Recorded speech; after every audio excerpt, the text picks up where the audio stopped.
Hey guys, it's Jordan from Jordan's Journey doing part 2 of my homeless discrimination video. So this one is going to be mainly focused towards society as a whole, you guys, you normal people, and maybe explaining to you things that you might not have seen. I mean, let me ask you guys, have any of you guys out there ever, rhetorical question, but have any of you guys had to spend one night out on the street? With no walls around you, nothing to protect you, no door to hide behind? How about as a single woman?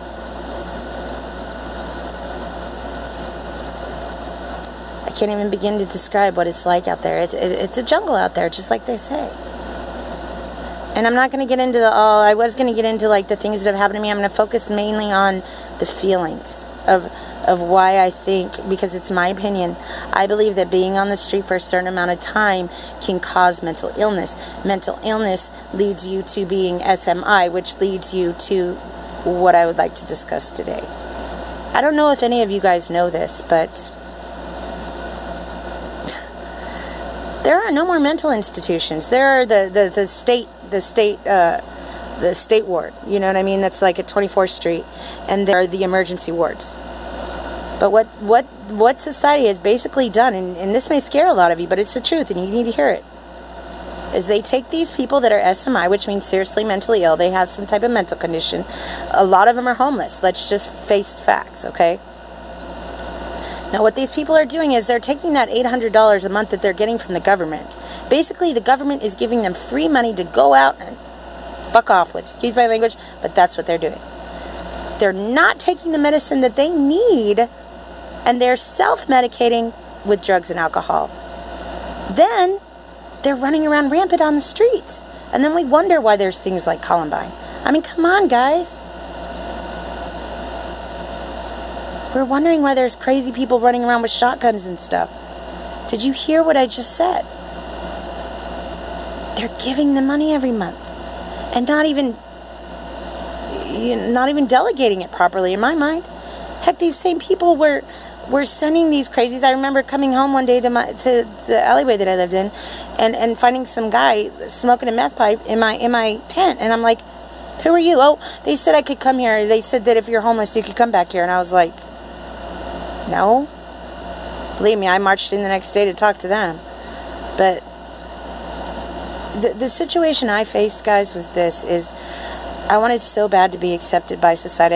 Look at what's already happened to me with jobs, guys. I have a college degree, and I can't even keep a job at a damn lousy sandwich shop. I mean, come on, guys. It's really sad. I mean, I ran my own company for 13 years, guys. I have the skills, and even when I apply them, though, look what happens. But I'm not going to give up. I'm going to keep moving on. I just can't go back to the street, guys. I can't. Now I face the fact that I've saved a little bit of money and I can't spend it because I'm not going to. I'm not going to touch it. I'll be damned. I don't want to. You see what I'm saying? I need some money, get a hotel room or something, or God knows what. I'm scared. But the sense of hopelessness or helplessness that I feel right now is nothing to that of what I felt on the street. Basically, you're lower than low. People treat you less than a piece of poop on the bottom of their shoe. You're dehumanized. You're desensitized. You're ignored. It's like you're outside looking in. You're forgotten. You go up to ask somebody a question and they see that you're homeless, or that's why I always try to look my best and not look dirty or homeless. I love that when people say, "You don't look homeless." Well, what does that look like, guys? I've actually been told we don't serve your kind here. The same slur they used against racial discrimination. I've been told that, guys.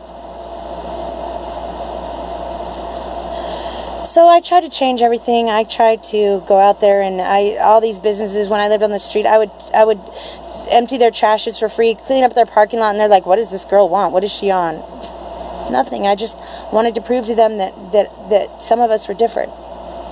I'd go to the La Quinta parking lot right there, and for 2 years, I would get in their dumpster, get all the cans and stuff, and then they had those little key cards that you get in the room with. I would take those all out, dig them out, wash them, and give them back to them every day. The only family or friends that I had were the businesses there. That's how I earned my respect. Till one day that all came crashing down. 2 years too.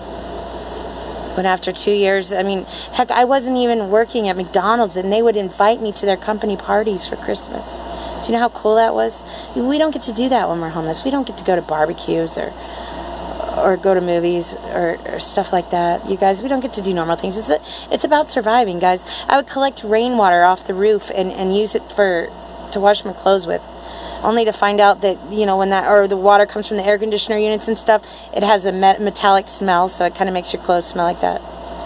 But I mean, I would recycle your recyclable trash. That's one thing. I'm the most resourceful person there is. But I don't want to be that way anymore, guys. I'm 40 now. I'm old. It's time to grow up. So we need to get down to the bottom of the problem, like I was discussing with you earlier. Okay? A lot of you normal people in society don't know. You just see the drugs and the alcohol, and you see the uncleanliness and the disheveledness, and you don't see the person for who they are or what they're having to suffer through. Do you know what it's like laying in a cold, wet bed after it's been raining for 3 days, or walking down the street, you know, down a dirt alleyway, basically down Skid Row is what I called it, with people that are picking at their sores, oozing out of every sore in their body, have duct tape holding the dirty pieces of their body together, yelling at each other because they can't find a clean needle, looking through the dirt to find a dirty needle to inject themselves with, like, ugh, yelling at each other, mountains of trash.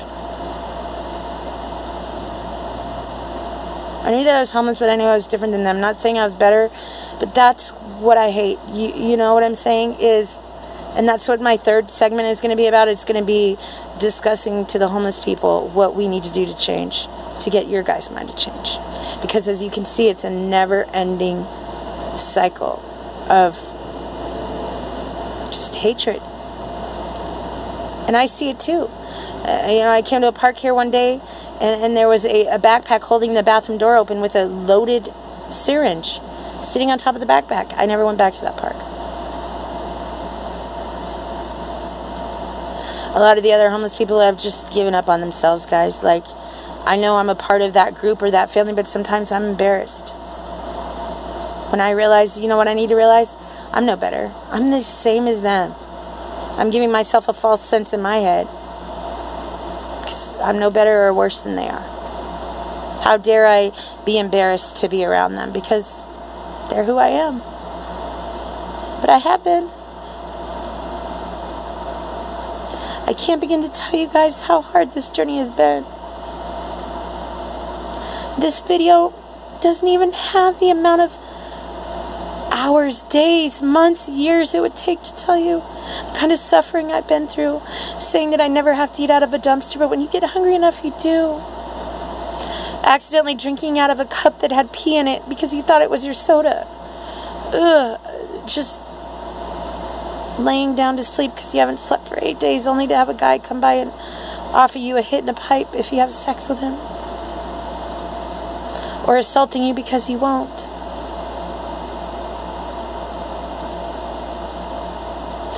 I just was doing this segment, this part, to make you guys see that it's not easy. And they didn't wake up one day and become that. So for all of you out there who have taken the time to just smile at us, my angel Sandy, who's actually gone over and beyond, made me feel human. She brought me out to lunch the other day, like when she bought me this air conditioner unit. Didn't even bat an eye. She bought it for me, guys. I'm not used to that.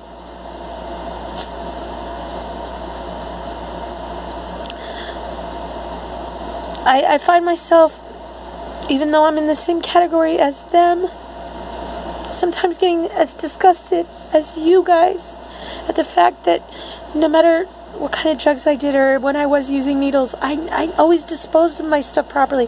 I never shared. Not saying I'm better, but I don't understand that. I don't care how bad I wanted to get high. I never did that. These people have just given up on themselves. But can you blame them, guys? I hope you guys are seeing what I'm trying to convey that I'm not doing a very good job at right now. There's so much going on behind the curtain. This is just a facade. The dirt you see on their face, I mean, half of them probably think, well, I don't got money to clean it anyway, why even bother? I mean, some homeless people, guys, they smell so bad. Like, I often wonder, do they not smell themselves? Heck, half the girls, I thought that was their defense mechanism. If they smelled bad and looked bad, they wouldn't get raped, right? So it was going to be a video about all the things I've been through and stuff, but it's just too much, guys. It would take too long to discuss. I just need you to know that there's a lot more going on than what you see. The filth, the trash, the emptiness you feel inside when you hear families, and you're in that alleyway and you hear families having a big quinceañera and rejoicing and laughing and music playing. Or on Christmas when you're in a tent alone in an alleyway with no food. Or you go out and you see a family having fun and you realize that you'll never see your kids again.